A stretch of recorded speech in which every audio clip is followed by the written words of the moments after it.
The hurricane of 1900 is to this day the worst natural disaster to ever hit this country.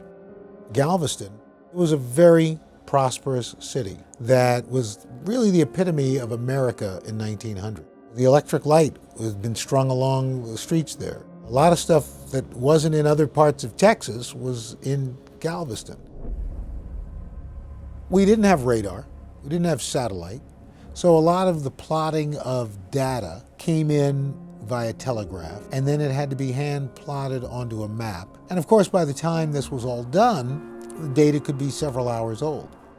The Cubans had the most sophisticated telegraphic network of weather reporting stations of anybody in the Caribbean. And unfortunately, because of some political issues, the head of the Weather Bureau decided to isolate Cuba and their information. So no alarm was sounded, no warnings were given.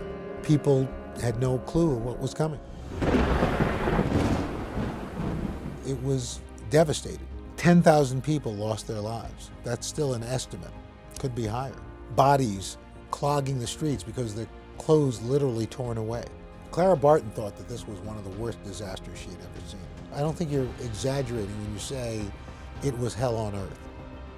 I would love it if readers feel like they'd been transported back in time, that they were part of this story.